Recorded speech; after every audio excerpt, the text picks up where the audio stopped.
Hi guys and welcome back to the channel Deepak Yadav Education.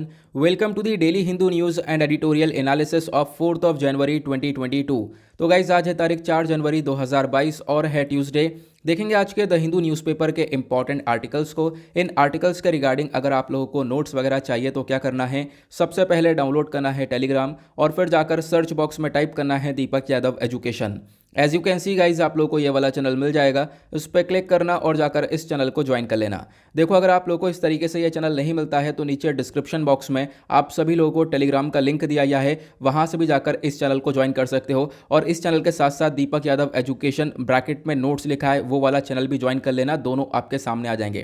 क्योंकि यहाँ पर आप लोगों को डेली बेसिस पर इंपॉर्टेंट आर्टिकल्स के regarding notes, daily current affair के वीडियो का पीडीएफ और भी बहुत सारे इंपॉर्टेंट अपडेट्स को प्रोवाइड करवा दिया जाता है। नाउ बढ़ते हैं आगे, और आगे बढ़ने से पहले हमेशा की तरह हम लोग अपने लेक्चर को एक मैप के क्वेश्चन के साथ स्टार्ट करेंगे। तो आज आप सभी लोगों को मैप में जाकर देखना है सेन रिवर को कहाँ पर है ये एग्जैक्टली लोकेटेड, अच्छे से मैप में देखना है। देन उसके बाद आकर नीचे कमेंट सेक्शन में टाइप करना, जिससे कि आप लोग इसको लंबे समय तक याद रख पाओगे। साथ ही साथ एक क्वेश्चन सॉल्व करेंगे जो कि यूपीएससी प्रीवियस ईयर 2004 के प्रीलिम्स में पूछा गया था। डेली बेसिस पर हम लोग यहाँ पर एक प्रीवियस ईयर क्वेश्चन को भी सॉल्व करते हैं। क्वेश्चन क्या बोलता है, जो दिल्ली सल्तनत था इसके अंदर तुगलक डायनेस्टी के जो लास्ट रूलर थे वो कौन थे। तो ऑप्शन ए बोलता है Firoz Shah Tughlaq, option B Ghiyas uddin Tughlaq Shah two, option C Nasir uddin Mahmud या फिर ऑप्शन डी नसर शाह। तो इसका सही आंसर आप सभी लोगों को नीचे कमेंट सेक्शन में देना है। और जैसा मैं रोज बोलता हूं आप लोगों को, सभी लोग यहां पर इसके अंदर पार्टिसिपेट करने की कोशिश ज़रूर क्या करो। बाय द वे इसका जो करेक्ट आंसर है मैंने आप लोगों को नीचे प्रोवाइड करवा दिया है, प्लस टेलीग्राम पर ही प्रोवाइड करवा दिया है, वहां से भी जाकर इसको चेकआउट कर सकते हो। तो चलो शुरुआत करते हैं। यह है आज का सबसे पहला आर्टिकल। एग्जाम के पॉइंट ऑफ व्यू से इंपॉर्टेंट आर्टिकल नहीं है, लेकिन यहाँ पर एक अवेयरनेस को लेकर आर्टिकल दिया गया है। हुआ क्या है आपको मालूम होगा कि अभी रिसेंटली हमारी सरकार के थ्रू अनाउंसमेंट यह किया गया कि कोविड-19 की जो वैक्सीन है ये अभी एडोलेसेंट्स को भी दी जाएगी। एडोलेसेंट्स यहाँ पर जिनकी एज ग्रुप 15 से लेकर 17 के आसपास देखने को मिलेगी, तो मतलब 15 से 17 साल के आसपास के जो बच्चे हैं इनको भी यहाँ पर ये वैक्सीनेशन प्रोवाइड किया जाएगा। और इसकी प्रोसेसिंग 3 जनवरी से स्टार्ट की जा रही थी। 3 जनवरी से रजिस्ट्रेशन को स्टार्ट किया गया था और रजिस्ट्रेशन ऑलरेडी स्टार्ट हो गया है। और उसके बाद यहाँ पर यह देखा गया पहले दिन पर ही रिकॉर्ड तोड़ रजिस्ट्रेशन हुए और लगभग 40 लाख से ज़्यादा एडोलेसेंट्स ने अपना पहला शॉट लिया है कोविड-19 वैक्सीन का। तो अपने आप में एक इंपॉर्टेंट बात है, तो आपको इसके बारे में भी ध्यान रखना है। और उसी के साथ यहाँ पर क्या बोला गया कि देखो 18 प्लस वाले लोगों को तो वैक्सीनेशन लगी रहा है, साथ ही साथ अभी 18 से अंडर वाले एज के लिए भी इन वैक्सीनेशंस को प्रोवाइड करवाया गया है। और जो 18 से अंडर वाले हैं इनको कोवैक्सीन दिया जा रहा है। जिनका भी जन्म या फिर जिनका भी जो बर्थ है 2005, 2006 या 2007 के अंदर हुआ है वो सब एलिजिबल हैं, उनको यहाँ पर ये कोवैक्सीन दी जाएगी, ऐसा हमारे हेल्थ मिनिस्टर का स्टेटमेंट निकल कर आया है। अब ये सारी चीज़ें क्यों ध्यान में रखी गई हैं, क्योंकि डेली बेसिस पर कोविड के केसेस काफ़ी तेज़ी से निकल रहे हैं। बराबर में एक और छोटा सा आर्टिकल देख पाओगे, पिछले 24 घंटे के अंदर लगभग 33,000 के आसपास केसेस निकल कर आए हैं। तो अपने आप में कंसर्न वाली बात यह देखने को मिलेगी डेफिनेटली, लेकिन हम लोग यहाँ पर प्रिकॉशंस लेते हुए इन चीज़ों को वापस से हरा सकते हैं। क्लियर हुआ? तो ज़्यादा यहाँ पर इंपॉर्टेंट कुछ चीज़ें देखने को मिलेगी नहीं, सिर्फ और सिर्फ अवेयरनेस को लेकर एक आर्टिकल दिया गया था। उसके बाद बराबर में एक इंपॉर्टेंट आर्टिकल है, हमारे एग्जाम के पॉइंट ऑफ व्यू से बात की गई है, China constructing bridge on Pangong lake in Ladakh. अब आपने कल इसके बारे में काफ़ी बार सुना होगा, कल बहुत चर्चा में आर्टिकल था कि चाइना क्या कर रहा है, एक ब्रिज, एक पुल बना रहा है पेंगोंग लेक के ऊपर, ठीक है, लद्दाख वाले रीजन के अंदर। तो पहला क्वेश्चन तो ये आता है क्या इंडियन टेरिटरी के अंदर इसको बनाया जा रहा है? तो नहीं, इंडियन टेरिटरी के अंदर इसको नहीं बनाया जा रहा है, चाइना अपनी टेरिटरी के पास में बना रहा है। एग्जैक्टली अगर हम बात करें जो लाइन ऑफ एक्चुअल कंट्रोल है इससे भी पीछे ही यहाँ पर चाइना अपने टेरिटरी के अंदर इस ब्रिज को बनाता हुआ नजर आ रहा है। ये हमारे पास सैटेलाइट इमेजेस हैं जो कि यहाँ पर इस न्यूज़पेपर के अंदर पब्लिश करी गई, जो कि आप लोग देख पा रहे होंगे। इस प्रकार से यहाँ पे बोला गया है न्यू ब्रिज को यहाँ पर बनाया जाएगा या फिर बनाया जा रहा है, ठीक है। अभी मैं आप लोगों को थोड़ा सा और क्रिस्टल क्लियर पिक्चर के थ्रू दिखाता हूँ ताकि आप चीज़ों को अच्छे से क्लियर कर पाओ। ना यहाँ पर आप लोग इस मैप को देख पा रहे होंगे, यही है पेंगोंग सो लेक। ये कहाँ पर है? लद्दाख वाले रीजन में। जब आप लोग ये मैप को देखोगे तो इस मैप में ये पर्टिकुलर रीजन है, यही यहाँ पर इसी जगह पर आपको ये लेक देखने को मिलेगी।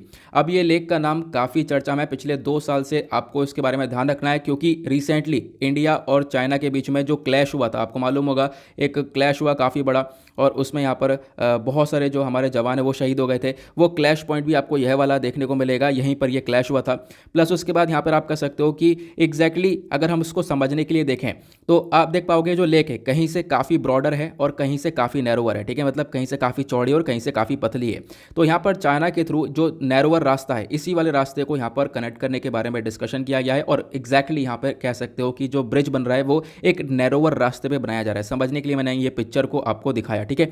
जो नैरोवर रास्ता है वहीं पर इस ब्रिज को बनाया जा रहा है। तो पेंगोंग लेक का बारे में ध्यान रखना, पेंगोंग लेक कहाँ पर है, बिल्कुल क्वेश्चन बन सकता है, बहुत इंपॉर्टेंट क्वेश्चन बन सकता है, ठीक है। तो अभी क्या बोला गया, जो चाइना है वो लगातार अपने एक ब्रिज की कंस्ट्रक्शन को स्टार्ट कर चुका है ईस्टर्न लद्दाख वाले रीजन में, जहां पर ये क्या करेगा, जो नॉर्थ और साउथ बैंक है पेंगोंग सो लेक के, मतलब मान लो ये एक लेक है, ठीक है। अब इस लेक का जो नॉर्थ साइड है वो ऊपर हो गया, साउथ साइड नीचे हो गया, तो इन दोनों को यहाँ पर ये कनेक्ट कर रहा है, ऐसा बताया गया, ताकि जो अपने ट्रूप्स हैं, जो इनके पीपल लिबरेशन आर्मी के जो भी जवान हैं, इनको यहाँ पर ये डिप्लॉय कर सके, इधर से दूसरे एरिया पर लेकर जा सके विद नो मिनिमम टाइम। मतलब कि आप कह सकते हो कि बहुत कम टाइम में यहाँ पर विद मिनिमम टाइम, विद बहुत कम टाइम में यहाँ पर क्या हो सकता है कि वो अपने ट्रूप्स को एक पर्टिकुलर रीजन से दूसरे पर्टिकुलर रीजन में लेकर आ सकता है। पहले इनको घूम के आना पड़ता था तो काफ़ी परेशानी पड़ती थी, रास्ता बहुत लंबा हो जाता था, लेकिन अब यहाँ पर काफ़ी छोटा रास्ता हो जाएगा। डायरेक्टली यहाँ पर एक ब्रिज को बना दिया जाएगा बीच में, जिससे कि यहाँ पर काफ़ी आसानी से एक पर्टिकुलर रीजन से दूसरे पर्टिकुलर रीजन के अंदर ये सोल्जर्स पहुँच पाएंगे, यहाँ के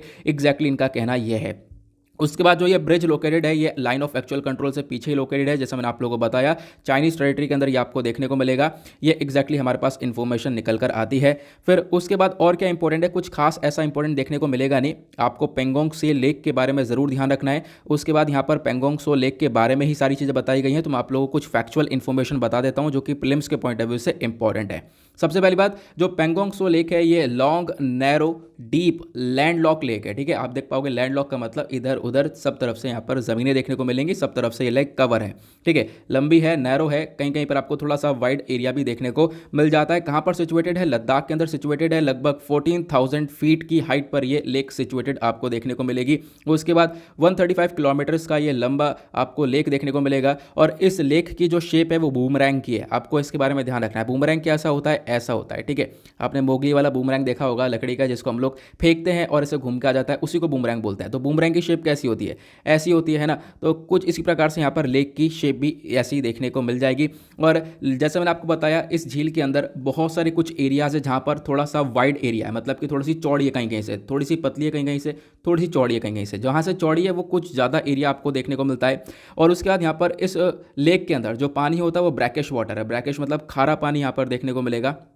और ठंडियों के टाइम पर ये पूरी जो लेक है वो फ्रीज हो जाती है, जम जाती है, और इसको यहाँ पर आइस स्केटिंग के लिए और पोलो वगैरह के लिए यूज़ किया जाता है। तो इसके बारे में आप लोग ज़रूर ध्यान रखना। मैंने आपको अलग से एक छोटी सी इन्फॉर्मेशन प्रोवाइड करवा दी है।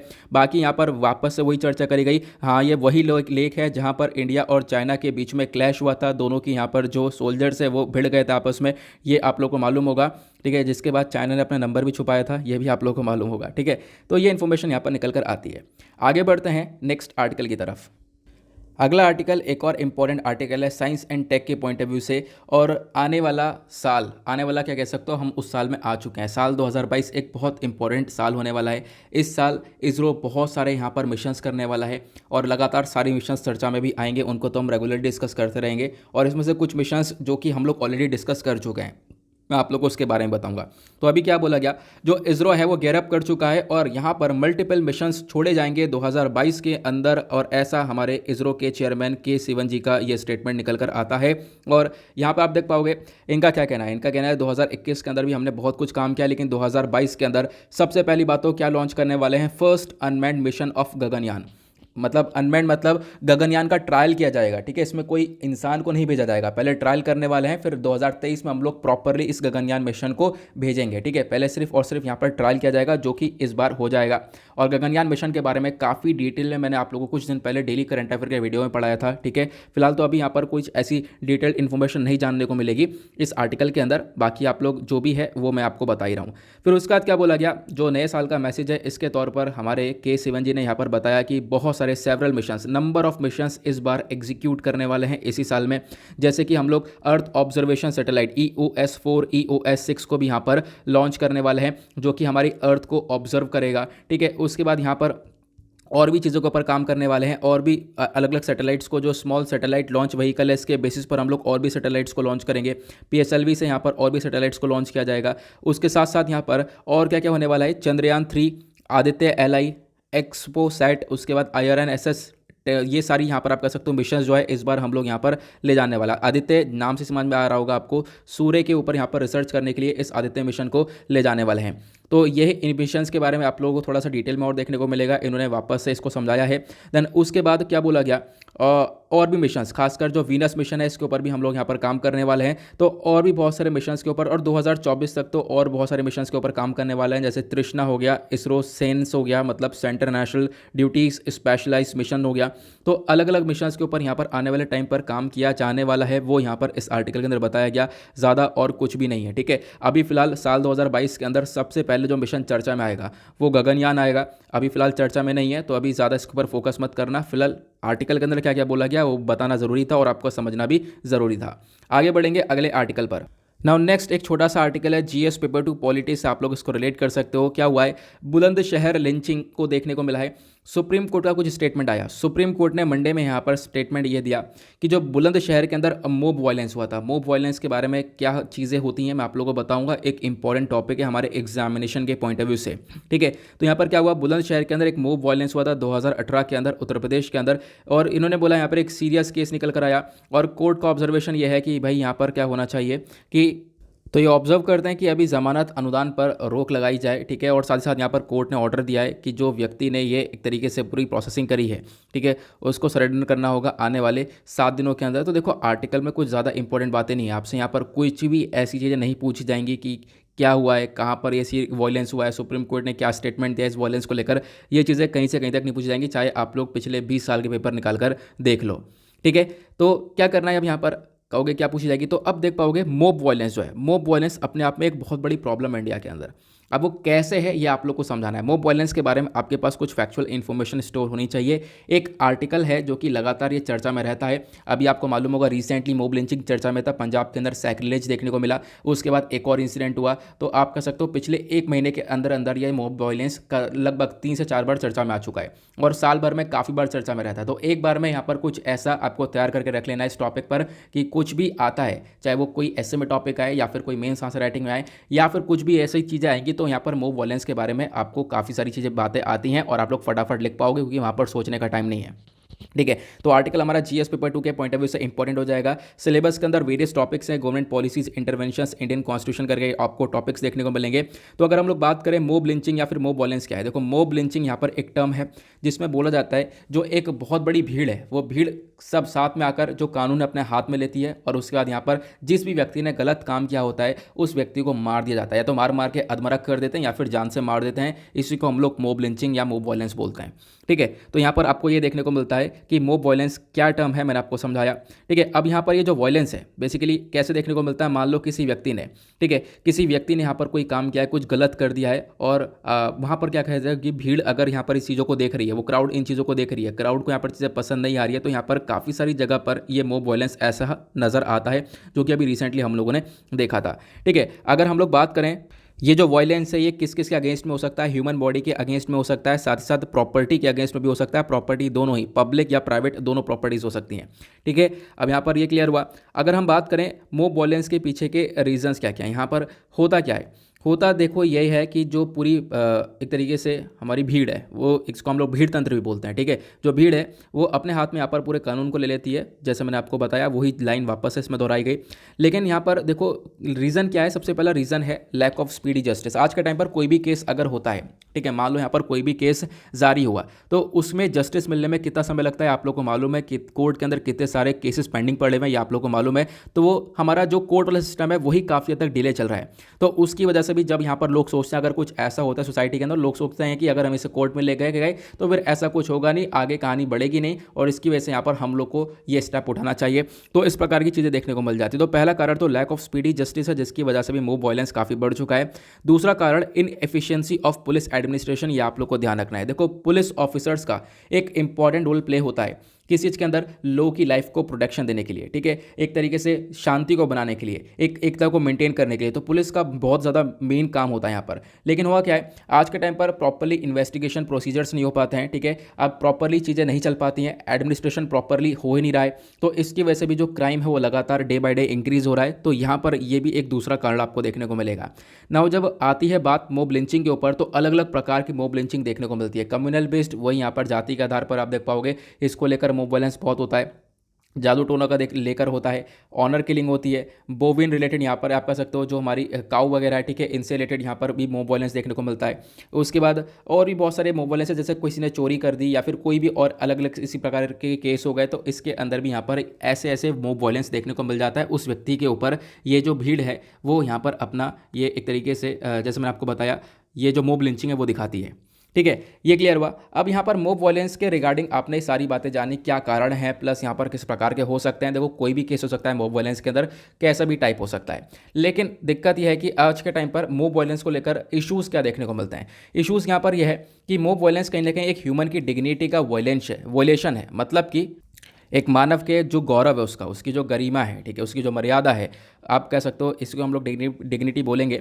तो कहीं ना कहीं इसका वॉयलेशन होता हुआ नजर आएगा, ठीक है। तो होता क्या है यहाँ पर, जो भी यहाँ पर ह्यूमन डिग्निटी है, इसके बारे में सारी चीज़ें कहाँ पर मेंशन्ड है, हमारे संविधान के अंदर आर्टिकल 21 के अंदर सारी चीज़ें मेंशन्ड है।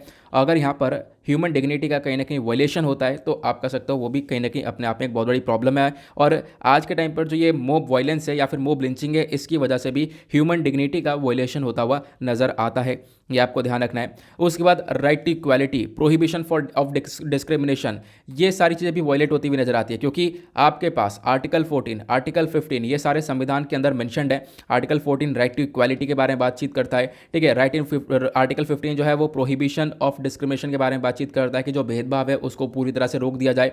तो कहीं ना कहीं अगर इस प्रकार से मॉब लिंचिंग दिखती है, तो कहीं ना कहीं आर्टिकल 14 और 15 का भी वॉयलेशन होता हुआ नजर आता है। तो ये आपको ध्यान रखना है। ये कुछ इन्फॉर्मेशन मैंने आप लोगों को प्रोवाइड करवा दी है, ठीक है। साथ ही साथ अगर हम बात करें तो क्या कोई स्टेप्स उठाए गए हैं मॉब वायलेंस को टैकल करने के लिए, तो देखो हाँ, बहुत सारे स्टेप्स उठाए गए हैं। अगर हम बात करें जुलाई 2017 की, तो सुप्रीम कोर्ट ने एक केस देखा था, Tehseen S Poonawalla versus union of India का ये केस सुप्रीम कोर्ट के पास आया था, जहां पर सुप्रीम कोर्ट ने एक स्टेटमेंट दिया और इन्होंने बोला इसको मॉब वायलेंस, ये जो मोबोक्रेसी है, ये एक हॉरेंडस एक्ट ऑफ मोबोक्रेसी है। मतलब कि यहाँ पर क्या है कि देखो, इसको रोकने के लिए काफ़ी हद तक जरूरी है, आज के टाइम पर आवश्यकता बहुत ज़्यादा है कि इसको रोका जाए, ठीक है। होता क्या है, सुप्रीम कोर्ट अपनी ये स्टेटमेंट देता है और स्टेटमेंट्स को वाइस पे आपको ये क्वेश्चन बन सकता है, हॉरेंडस एक्ट ऑफ मोबोक्रेसी क्या है। तो आप लोग यहाँ पर इसके बारे में ज़रूर ध्यान रखना है। ये horrendous act of mobocracy supreme court का स्टेटमेंट आया है, इनका जजमेंट आया है एक केस के अंदर, और ये बेसिकली किस चीज़ को लेकर है, मॉब वायलेंस को लेकर है, ठीक है। यहाँ पर सुप्रीम कोर्ट ने बहुत सारे जजमेंट दिए, इसके अंदर सुप्रीम कोर्ट ने बहुत सारे सजेशन दिए कि हम लोग क्या क्या कर सकते हैं इस पूरे मुद्दे के अंदर। तो आपको समझाता हूँ क्या क्या बोला सुप्रीम कोर्ट ने। तो इस वाले पिक्चर को पूरी ऐसी चेप लेना, इस पिक्चर को मैंने टेलीग्राम पर शेयर कर दिया है, इसको देख लेना। हाँ, एक चीज़ और, अभी आपने जितनी भी नीचे इन्फॉर्मेशन देखी है मॉब वायलेंस के बारे में, पेंगोंग सो लीग के बारे में, जितनी भी चीज़ें आप लोगों ने नीचे देखी हैं, वो सब आपको टेलीग्राम पर भी मैं प्रोवाइड करवा देता हूँ, दीपक यादव एजुकेशन नोट्स वाले चैनल पर जाकर आप लोग अपने जो भी ऑनलाइन नोट्स बना रहे हो वहाँ पर कॉपी पेस्ट कर सकते हो। एक बार रीड मारो, वैसे तो मैं समझा रहा हूँ तो रीड मारने की भी जरूरत पड़ेगी नहीं इतनी कुछ खास, तो क्या कर सकते हो आप लोग, कॉपी पेस्ट कर सकते हो। जहाँ पर भी आप ऑनलाइन नोट्स बना रहे हो, एवर नोट में, वन नोट में, कहीं पर भी बना रहे हो, ठीक है, तो कॉपी पेस्ट कर लेना, अपने पास स्टोर करके रख सकते हो। ये बहुत आसान तरीका है, इसमें आपका टाइम भी बहुत बचेगा। आपने एक बार रीड किया, हाथ से लिखने से अच्छा यहाँ पर ऑनलाइन नोट्स बना सकते हो, ठीक है। तो यहाँ पर अगर हम लोग बात करें तो सुप्रीम कोर्ट ने क्या क्या बोला, सुप्रीम कोर्ट ने यहाँ पर ऑर्डर दिया स्टेट्स को कि आप लोग क्या करना है, एक ऑफिसर रखना है एसपी रैंक का, एक ऐसा एसपी रैंक का एक नोडल ऑफिसर रखना है हर एक डिस्ट्रिक्ट के अंदर, ताकि मॉब वायलेंस को रोका जा सके। प्लस उसके बाद जो टीवी और ऑनलाइन मैसेजेस है, यहाँ पर आप कह सकते हो कि इसके ऊपर भी पूरी तरह से ध्यान रखना है। अब यहाँ पर इनके ऊपर ध्यान क्या रखना है कि ये लोग भी यहाँ पर वार्निंग सेंड करें कि हाँ, मॉब वायलेंस की वजह से क्या क्या प्रॉब्लम्स क्रिएट हो सकती है। मॉब वायलेंस एक आज के टाइम पर एक सीरियस सिचुएशन देखने को मिलेगी, ठीक है। या फिर उसके बाद किसी के अगेंस्ट यहाँ पर मान लो कोई व्यक्ति क्या कर रहा है, एक गलत इन्फॉर्मेशन को, एक फेक इन्फॉर्मेशन को फैला रहा है, एक गलत मैसेजेस सेंड कर रहा है, गलत वीडियोज़ यहाँ पर फैला रहा है, तो उसके अगेंस्ट FIR होनी चाहिए। तो ये सारी बातें सुप्रीम कोर्ट ने बोली हैं अपने हॉरेंडस एक्ट ऑफ मोबोक्रेसी के स्टेटमेंट के अंडर में। तो आपको ध्यान रखना है, अगर आपसे पूछा जाए हॉरेंडस एक्ट ऑफ मोबोक्रेसी क्या है, तो वो मॉब वायलेंस से रिलेटेड है, सुप्रीम कोर्ट का स्टेटमेंट है और सुप्रीम कोर्ट ने उसी के साथ सजेशंस भी दिए कि मॉब वायलेंस को हम लोग कैसे रोक सकते हैं। पुलिस, डिस्ट्रिक्ट एडमिनिस्ट्रेशंस आज के टाइम पर अगर इन मॉब वायलेंस को रोक नहीं पाती हैं तो उनके खिलाफ एक्शन लिया जाएगा। ये भी यहाँ पर इन चीज़ों के अंदर मेंशन करी गई है। मान लो कोई लिंचिंग का केस तब भी हो जाता है, लिंचिंग का केस कोई हो गया तो उसके बाद भी यहाँ पर वो जो केस है उसकी सुनवाई फास्ट ट्रैक कोर्ट के अंदर जल्द से जल्द 6 महीने के अंदर अंदर उस केस की सुनवाई होनी चाहिए, ऐसा सुप्रीम कोर्ट ने बोला। फिर उसका सुप्रीम कोर्ट ने एक चीज़ और बोली कि मान लो यहाँ पर अगर मॉब वायलेंस होता है, जो विक्टिम है उस विक्टिम को या फिर उसकी विक्टिम की फैमिली को क्या करना चाहिए, कंपनसेशन देना चाहिए। ऐसा यहाँ पर सुप्रीम कोर्ट की तरफ से ये सारी स्टेटमेंट निकल कर आई है। आई होप आप लोग इन चीज़ों को क्लियर कर पाए होंगे, ठीक है। और आज के टाइम पर सबसे इंपॉर्टेंट बात आपको ध्यान रखनी है, कितने स्टेट्स हैं, कितने राज्य हैं जो कि मॉब लिंचिंग के अगेंस्ट में लॉज बनाकर चलते हैं, मतलब मॉब लिंचिंग वहाँ पर अलाउ नहीं है, उसके अगेंस्ट में कानून है। तो वो राज्य कौन कौन से हैं तो आप देख पाओगे, वो यहाँ पर है मणिपुर, वेस्ट बंगाल, राजस्थान। ये एरियाज आपको देखने को मिलेंगे जहाँ पर मॉब लिंचिंग के अगेंस्ट में आपको रूल्स एंड रेगुलेशंस नजर आएंगे। झारखंड के अंदर अभी काम चल रहा है, झारखंड ने भी रिसेंटली पास किया है प्रिवेंशन ऑफ मॉब वायलेंस, तो अभी यहाँ पर इसके ऊपर काम चलता हुआ नजर आ रहा है। झारखंड भी एक ऐसा स्टेट निकल कर आएगा जहाँ पर मॉब वायलेंस के अगेंस्ट में लॉज होंगे। फिलहाल उसका एक दूसरा आर्टिकल है, ये कुछ भी इंपॉर्टेंट नहीं है, यहाँ पर इसको आप लोग छोड़ सकते हो पूरी तरह से। अगले आर्टिकल पर चलते हैं, पेज नंबर 11 पर आएंगे, दैट इज वर्ल्ड सेक्शन। देखेंगे दुनियादारी में क्या चल रहा है। एक बहुत इंपॉर्टेंट आर्टिकल आया है आज वर्ल्ड सेक्शन पर, लेकिन उससे पहले यहाँ पर एक छोटे छोटे आर्टिकल्स आपको नजर आ रहे होंगे, ये आपको नहीं पढ़ने हैं, ये आपके काम के नहीं हैं, ठीक है। उसके बाद ये आर्टिकल आप देख सकते हो, यहाँ पे हुआ क्या है, जो सूडान के प्राइम मिनिस्टर हैं हमदोक, इन्होंने रिजाइन ही कर दिया फाइनली। देखो इससे पहले अभी सूडान के अंदर मिलिट्री कू आ चुका था, है ना, वहाँ पे तख्ता पलट हुआ, मिलिट्री ने कंट्रोल किया, वापस से चीज़ें इनके हाथ में आई, लेकिन फिर वापस से प्रोटेस्ट चलने लगा। तो सिचुएशन बहुत खराब है, अनस्टेबिलिटी बहुत ज़्यादा है कंट्री के अंदर। कहाँ पर? सूडान में। तो सूडान को मैप में ज़रूर देखो, अभी वीडियो पॉज करो, सूडान को मैप में देखो और सूडान के इर्द गिर्द कौन कौन सी कंट्रीज़ हैं, इसके आसपास कौन कौन सी कंट्रीज़ जो कि इससे बाउंड्रीज़ को शेयर करती हैं, उन सबको देखने के बाद नीचे कमेंट सेक्शन में ज़रूर टाइप करो, ठीक है। तो इसको हाथों हाथ देख लेना, इसके साथ साथ आपके जो भी न्यूज़ में कंट्रीज़ हैं वो भी कवर हो जाएंगी, ठीक है। तो यहाँ पर सूडान ने क्या देखने को मिला, मास प्रोटेस्ट हुआ, खूब ज़्यादा प्रोटेस्ट हुआ। अब उसके बेसिस पर क्या हुआ, ये परेशान हो गए यहाँ के प्राइम मिनिस्टर, उन्होंने रिज़ाइन ही कर दिया फाइनली कि अब हम लोग रिज़ाइन ही कर देते हैं। तो इनको लेकर एक स्टेटमेंट निकल कर आया है, जो कि वन डे एग्जाम में पूछा जा सकता है, रिसेंटली किस कंट्री के प्राइम मिनिस्टर ने रिज़ाइन किया है। वैसे यूपीएससी में इस प्रकार के क्वेश्चन नहीं आते हैं, या आप लोग को ही मालूम होगा कितने टाइम से हम लोग एनालिसिस कर रहे हैं। आगे आते हैं नेक्स्ट आर्टिकल, ये बहुत ज़बरदस्त और बहुत इंपॉर्टेंट आर्टिकल है। हालांकि यहाँ पर फीका सा लग रहा होगा आर्टिकल, लेकिन बहुत ज़्यादा इंपॉर्टेंट है।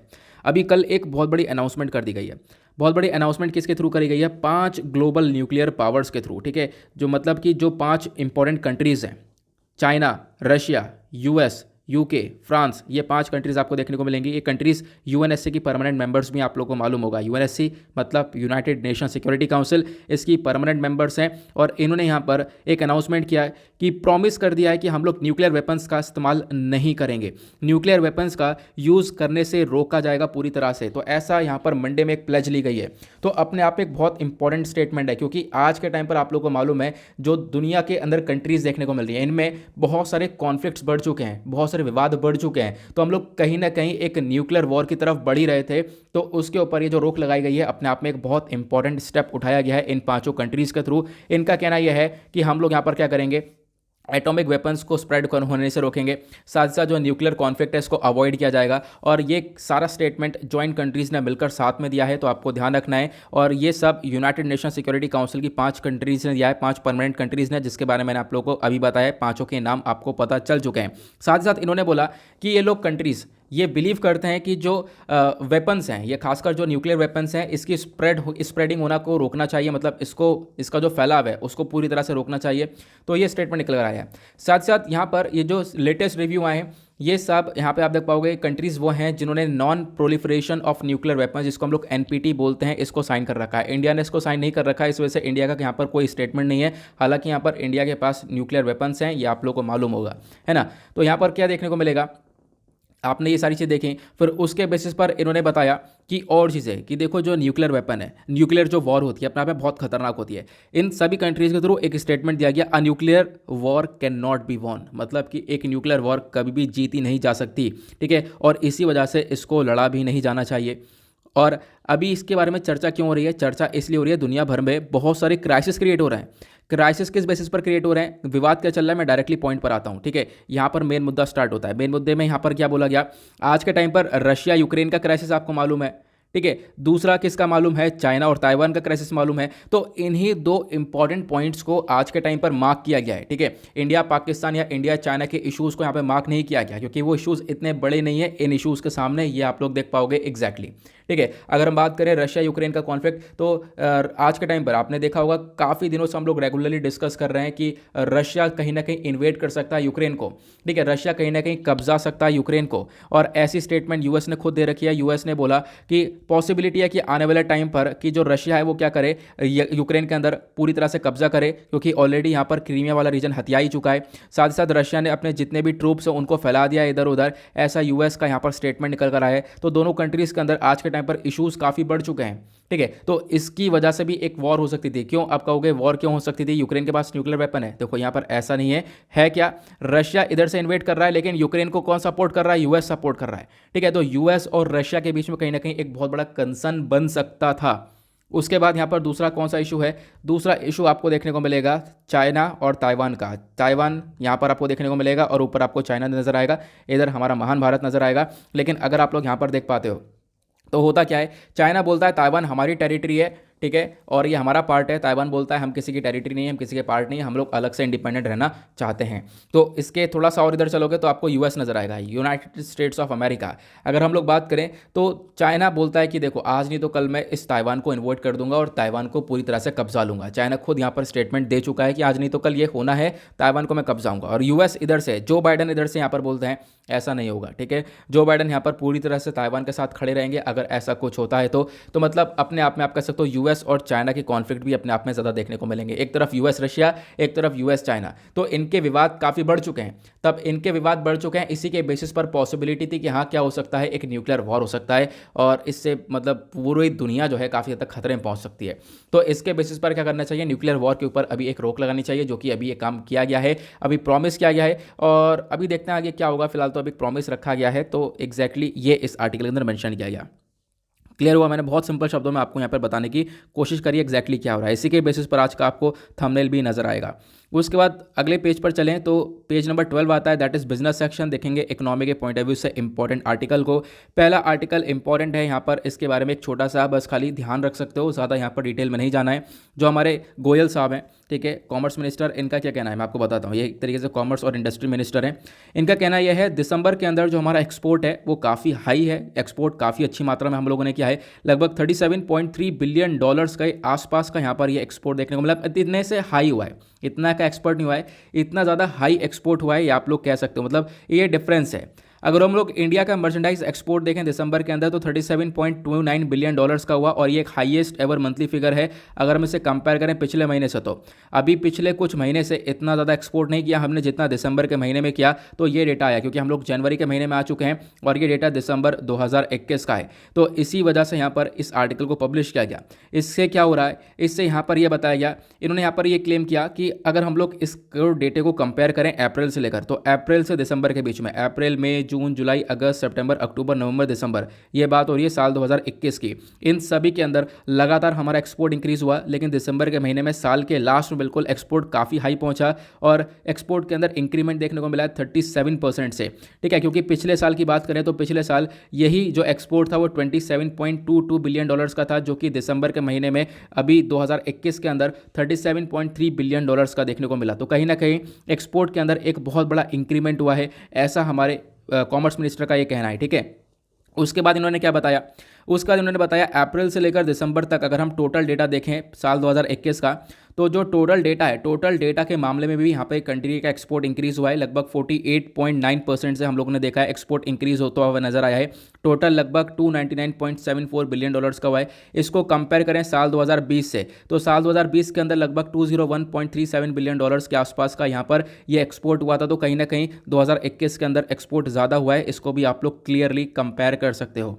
ठीक है, फिर अगेन वही इन्फॉर्मेशन दी गई है। देन उसके बाद यहाँ पर एक क्रेडिट देते हैं सभी लोगों को। देखो इंडिया के अंदर इंडिया के जो डिप्लोमेटिक मिशंस हैं, प्लस यहाँ पर दुनिया भर को अंदर यहाँ पर भारत ने अलग अलग मिशन चलाए, जो एक्सपोर्टर्स हुए भारत के, इंडस्ट्री एसोसिएशंस हुए, इन सभी लोगों का एक बहुत बड़ा कॉन्ट्रीब्यूशन रहा है, जिसकी वजह से आज के नंबर कंट्री का एक्सपोर्ट इंक्रीज हुआ। तो इसी वजह से यहाँ पर इन लोगों को भी एक क्रेडिट दिया गया। उसके बाद बगल में एक आर्टिकल आता है, ठीक है, यहाँ पर वो किस चीज़ को लेकर है, यह है जॉबलेस को लेकर, मतलब कि लोगों की नौकरियां भी काफ़ी गई हैं। ठीक है, एक्सपोर्ट तो आपने देख लिया काफ़ी हुआ है, लेकिन दिसंबर के महीने में जो जॉबलेस का रेट है वो भी हाई देखने को मिलेगा, मतलब अनएम्प्लॉयमेंट का रेट हाई देखने को मिलेगा, बेरोजगारी काफ़ी ज़्यादा देखने को मिलेगी। ठीक है, लगभग 7.9% से आपको ये देखने को मिलेगा दिसंबर के महीने में अनएम्प्लॉयमेंट रेट।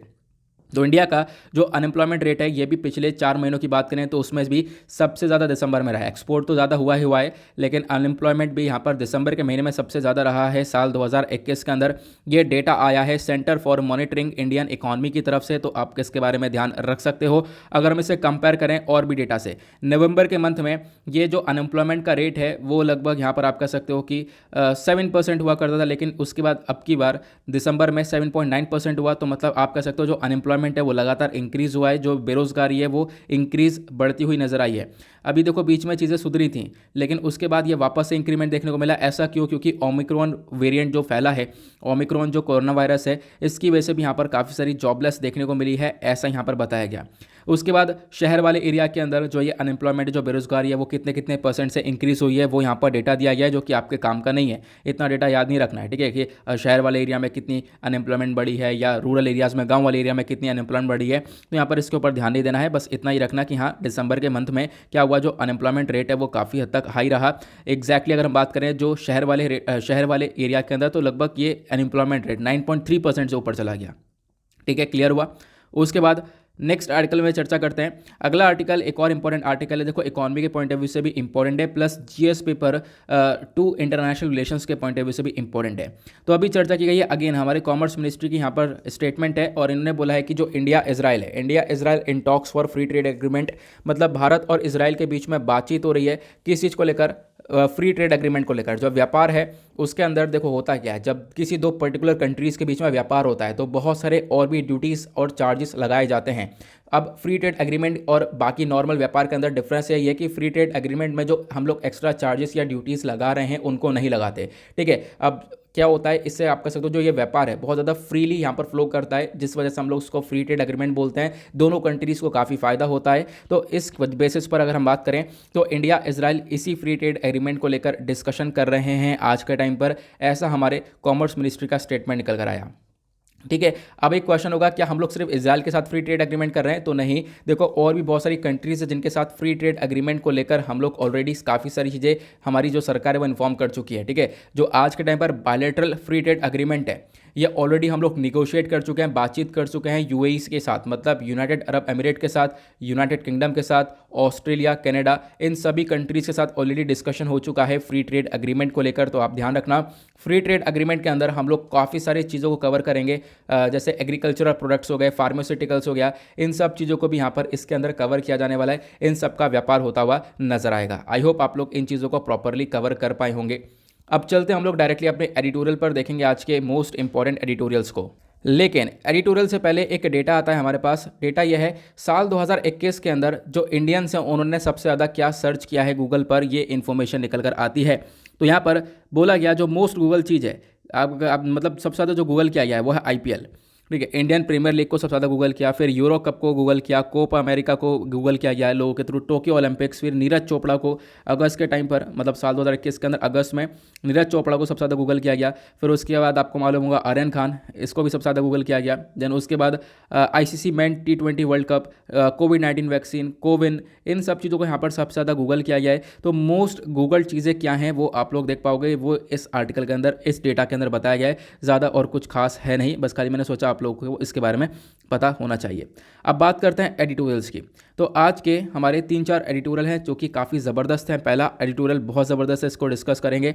यहाँ पर ऑथर क्या लिख रहे हैं और किस चीज़ को लेकर लिख रहे हैं कि आज के टाइम पर इंडिया के अंदर कैसे कैसी चीज़ें आपको देखने को मिलेंगी, हमारे जो फ्रीडम फाइटर्स हैं, ठीक है, इनका क्या कहना था आज के टाइम पर, उनकी बातों को हम लोग कैसे लेकर चल रहे हैं, या फिर सिर्फ किताबों में रह चुकी हैं बातें वो यहाँ पर ऑथर मेंशन करते हैं, इसको हम लोग डिस्कस करने वाले हैं। उसके बाद यहाँ पर एक एडिटोरियल आपको ये देखने को मिलेगा। इस एडिटोरियल के अंदर यहाँ पर काफ़ी सारी चीज़ें गड़बड़ाई भी है, ठीक है, तो सबको थोड़ा सा मैनेज करके हम लोग समझने की कोशिश करेंगे कि आज के टाइम पर भारत को थोड़ा सा जो सपोर्ट मिल रहा है इंटरनेशनल क्रिटिसिज्म से, वो यहाँ पर अमेरिका के थ्रू मिल रहा है। अमेरिका के और इंडिया के जो रिलेशन है वो काफ़ी अच्छे हैं आज के टाइम पर अगर हम लोग देखें। लेकिन दूसरी तरफ इंडिया का क्रिटिसिज्म भी बहुत ज़्यादा होता है। वेस्टर्न मीडिया अलग ही गेम खेल रहा है, वो हम लोग क्या है वेस्टर्न मीडिया के बारे में वो जानेंगे। ऑथर यहाँ पर इस चीज़ को मेंशन करते हैं। उसके बाद नेक्स्ट एडिटोरियल यहाँ पर बात करता है अभी क्या चीज़ हुआ है। देखो एक फैक्ट्री के अंदर आग लगी, खासकर जो फायर वर्क्स की फैक्ट्री है, जो इंडस्ट्री है, खासकर बॉम्ब वाली, ठीक है, जो जहाँ पर पटाखे वगैरह बनाए जाते हैं, तो ये फायरवर्क की इंडस्ट्री देखने को मिली है। तो इसके लिए सरकार क्या क्या सेफ्टी प्रोटोकॉल्स को जारी कर सकती है, पहली बात क्या क्या नहीं, यहाँ पे बोला गया सरकार को एक सेफ्टी प्रोटोकॉल जारी करना चाहिए। तो इसके बारे में हम लोग डिस्कशन करेंगे, आखिरकार ऑथर क्या लिखने की कोशिश कर रहे हैं। उसके बाद एक आर्टिकल आपको ये वाला देखने को मिलेगा जो कि इंपॉर्टेंट है, एडिंग इन गवर्नेंस करके। यहाँ पर क्या है कि अगर हम लोग कंट्री के अंदर एनजीओस, गवर्नमेंट और कॉरपोरेट्स को अगर साथ में मिला दें तो इससे बहुत ह्यूज मात्रा में डेवलपमेंट देखने को मिल सकता है। तो डिस्कस करेंगे आखिरकार ये क्या कहना चाहते हैं, डिटेल में समझेंगे। उसके बाद ये आर्टिकल है, ये बेकार है, ठीक है। यहाँ पर मतलब बेकार ही कह सकते हैं, हमारे काम का नहीं है, हमारे एग्जाम के पॉइंट ऑफ व्यू से इतना इंपॉर्टेंट नहीं है। इसके बारे में ऑलरेडी काफ़ी बार डिस्कशन भी कर चुके हैं। होता क्या है, स्यूडो साइंस के बारे में चर्चा की गई है। देखो, साइंस अलग है और स्यूडो साइंस अलग है। जो साइंटिस्ट होते हैं वो यहाँ पर साइंटिफिक चीज़ों के ऊपर, साइंस बेस्ड के ऊपर विश्वास करते हैं, लेकिन स्यूडो साइंस क्या है, यहाँ पर लोग अंधविश्वास करते हैं चीज़ों के अंदर, ठीक है। आपको मालूम होगा रिसेंटली ये स्यूडो साइंस के ऊपर आर्टिकल मैंने डिस्कस किया था और इन्हीं ने यहाँ पर लिखा था, वो आर्टिकल आपको याद होगा, ठीक है, जहाँ पर मैंने एक थंबनेल भी लगाया था, काफ़ी बिकट सा, लगभग आज से 3-4 महीने पहले की बात है। और उसमें बताया क्या बोला गया था, बोला ये क्या था कि बहुत से लोग क्या कर रहे हैं आज के टाइम पर, गोबर लगा रहे हैं। गोबर क्यों लगा रहे हैं अपने शरीर पर, ताकि वो अपनी इम्यूनिटी को बढ़ा सकें कोरोना से लड़ने के लिए। तो ये क्या है, एक स्यूडो साइंस है। आप अंधविश्वास के अंदर, चीज़ों के अंदर मतलब विश्वास रख रहे हो, ठीक है। और जबकि यहाँ पर जो साइंटिस्ट हैं वो सारी चीज़ें साइंस के बेस्ड पर आगे बढ़ाते हैं। तो वो यहाँ पर इनका कहना है कि यार जो स्यूडो साइंस है उसका थोड़ा सा यहाँ पर काम मतलब उसके ऊपर इतना ज़्यादा आगे नहीं बढ़ना चाहिए, सबसे बड़ी बात। और स्यूडो साइंस के अगेंस्ट में यहाँ पर ये बोलते हैं। और 2 बार आर्टिकल आया है, और मतलब दोनों बार इन्होंने यहाँ पर स्यूडो साइंस को लेकर इन्होंने लिखा है। तो ज़्यादा कुछ खास आर्टिकल यहाँ पर ये देखने को मिलेगा नहीं, ठीक है। तो इसको आप लोग स्किप कर सकते हो बिल्कुल, बहुत ही ज़्यादा आराम से। तो पहला एडिटोरियल हमारा ये है। चलो इसके साथ ही हम लोग अपने डिस्कशन को स्टार्ट करते हैं। एडिटोरियल किसने लिखा है, ताहिर महमूद ने यहाँ पर लिखा है। ये कौन है मैं आप लोग को बता देता हूँ। ये हैं एक former dean of the Delhi university law faculty. तो मतलब इनका मैंने आपको परिचय दे दिया है जिन्होंने यहाँ पर ये आर्टिकल लिखा। अब ये क्या बोलते हैं, इन्होंने यहाँ पर काफ़ी सारी बातें बोली हैं। खासकर देख पाओगे एक इवेंट हुआ था, एक बहुत बड़ा इवेंट हुआ, हमारे former prime minister Atal Bihari Vajpayee ji को उस इवेंट के अंदर बुलाया गया, ठीक है। उन्होंने उस इवेंट में अटल बिहारी वाजपेयी जी ने काफ़ी सारे स्टेटमेंट दिए और वो स्टेटमेंट अपने आप में बहुत ज़्यादा महत्व रखते हैं। जैसे यहाँ पर इन्होंने बोला, in spite of the unfortunate aberration. Aberration मतलब क्या होता है यहाँ पे, अगर हम बात करें डिक्लाइन, ठीक है, एक तरीके से डाउनफॉल। कितना भी डाउनफॉल देखने को मिलेगा, लेकिन क्या है उसके बाद भी क्या है, जो हमारा रिकरेंस है उसको हम लोग क्या कर सकते हैं, मस्ट बी प्रिवेंटेड। यहाँ पर क्या है, सबसे बड़ी बात, कंट्री के अंदर डाउनवर्ड सिचुएशन, जो डिक्लाइन सिचुएशन है वो देखने को मिलती है, कंट्री डाउनफॉल में आती है, ठीक है। और वो मतलब क्या हो सकता है, वापस ग्रो हो सकती है, लेकिन वापस से फिर वो डाउनफॉल में आ सकती है, बिल्कुल ऐसा हो सकता है। लेकिन उसको वापस से डाउनफॉल में आने से हम लोग रोक सकते हैं, ऐसा हमारे अटल बिहारी वाजपेयी जी ने बोला। साथ साथ उन्होंने बोला, इंडिया जो है एक हमेशा से ओपन और इंक्लूसिव टॉलरेंट नेशन देखने को मिलेगा, ठीक है। आने वाले टाइम पर क्या है, इंडिया हमेशा से ही एक ओपन और टॉलरेंट नेशन देखने को मिलेगा। यहाँ पर आप देख पाओगे अलग अलग लॉज हैं, किस बेसिस पर है चीज़ें आपको यहाँ पर देखने को मिलेंगी। फिलहाल आर्टिकल पता है, असली आर्टिकल कहाँ से शुरू होता है, वो आगे से शुरू होता है। अभी फिलहाल ये थोड़ा सा इंटरव्यू देते हैं कि हाँ अटल बिहारी वाजपेयी जी ने क्या बोला, फिर उसके बाद यहाँ पर ये कहानी में आगे बढ़ते हैं। फिर यहाँ पर आप कह सकते हो अटल बिहारी वाजपेयी जी के बारे में उन्होंने बताया कि इन्होंने क्या किया। इन्होंने यहाँ पर जब ये इवेंट को होस्ट कर रहे थे, उस इवेंट में जब ये स्पीच दे रहे थे, उस इवेंट के अंदर इन्होंने और भी बहुत सारी वॉयलेंस को बताया, क्योंकि उस समय पर जब ये स्पीच दे रहे थे, लगभग 2003 के आसपास की बात है, ठीक है। तो उस समय पर इन्होंने बहुत सारी चीज़ों के बारे में, उस बहुत सारे वॉयलेंस के बारे में डिस्कशन किया, बहुत सारी हिंसा के बारे में डिस्कशन किया, जो कि हिंसा उस समय देश के अंदर चल रही थी, ठीक है। उन सब चीज़ों के बारे में ये लोग बताते रहे, ठीक है।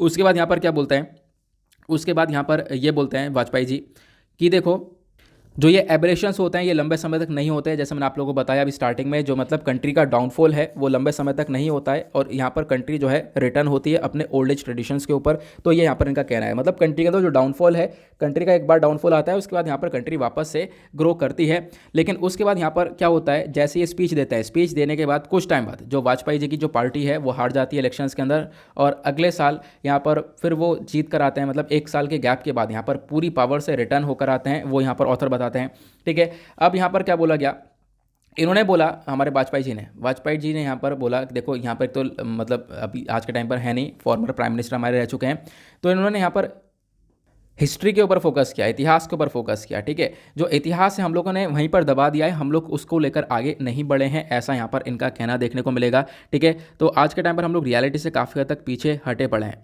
साथ ही साथ यहाँ पर वाजपेयी जी चाहते थे जो ये कंट्री है, कंट्री यहाँ पर रिलीजियसली यहाँ पर अपने पाथ को फॉलो करते रहे, ठीक है। साथ साथ यहाँ पर जो हमारा कॉलोनियल रूल है, जो अंग्रेजों का शासन था, हम लोगों ने उसको उठा के फेंका और ये काम किया भी है। तो ये सारे वाजपेयी जी ने यहाँ पर ये सारी चीज़ें बताई हैं कि हम लोग अपने कंट्री को आगे बढ़ाते रहें। प्लस उसके बाद हम लोगों ने अभी कॉलोनियल रूल को ख़त्म किया है।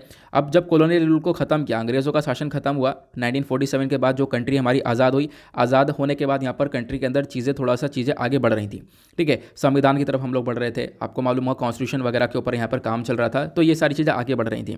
उसी समय पर जो यूनाइटेड नेशन है, यूनाइटेड नेशन क्या करता है, had proclaimed a universal declaration of human rights. तो यहाँ पर ये लोग लेकर आते हैं universal declaration of human rights. मानव के जो अधिकार हैं उसके प्रोटेक्शन के ऊपर दुनिया भर में बातचीत चलती है, ठीक है, कि मानव के अधिकार को हम लोग कैसे प्रोटेक्शन दे सकते हैं, एक मानवता को कैसे प्रमोट कर सकते हैं, ठीक है। तो उसको लेकर दुनिया भर में बातचीत चलती है। और इसी के साथ जो मानवता को लेकर बातचीत होती है, ये मैंने जैसा बताया कि जो क्या है, एक United nation declaration of human rights के साथ साथ United universal declaration of human rights भी आता है। उसके बाद इसी प्रकार से और भी बहुत सारी चीज़ें आती है, जिसके अंदर बताया गया जितने भी ह्यूमन बींग्स हैं, जितने भी इंसान हैं, जितने भी मानव हैं, उन सब का जन्म हुआ है, ठीक है। वो एक तरीके से यहाँ पर उनके अंदर जो एक तरीके से उनकी जो डिग्निटी है वो सब इक्वल है, सबकी मान मर्यादा इक्वल है, सबके पास राइट्स होने चाहिए, सबके पास इक्वालिटी होनी चाहिए, ठीक है। सबके अंदर एक ब्रदरहुड देखना चाहिए। तो ये सारी चीज़ें यहाँ पर पहले मेंशन करी गई थी उस समय पर, ठीक है। तो दुनिया भर में मानवता की काफ़ी चर्चा हो रही थी, भाईचारे की काफ़ी हद तक चर्चा हो रही थी, और इसी मानवता को देखते हुए और भी बहुत सारे कन्वेंशंस को लाया गया, ठीक है। ह्यूमन राइट्स आया, फिर उसके बाद यहाँ पर आप कह सकते हो कि declaration up to the elimination of all forms of intolerance, मतलब ये डिक्लेरेशन आया जिसमें बोला गया जो भी इंटॉलरेंस है उसको ख़त्म किया जाएगा।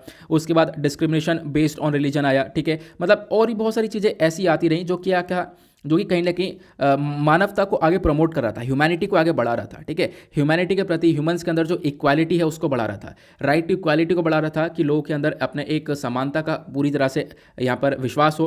तो इन चीज़ों को कहीं ना कहीं बढ़ाया जा रहा था, तो देश भर में, दुनिया भर में, तो उसको लेकर यहाँ पर इन्होंने चर्चा की जिस समय हमारा देश आज़ाद हो रहा था, ठीक है। मतलब देश आज़ाद हो चुका था, हम लोग आगे बढ़ रहे थे, उस समय दुनिया भर में मानवता की चर्चा हो रही थी।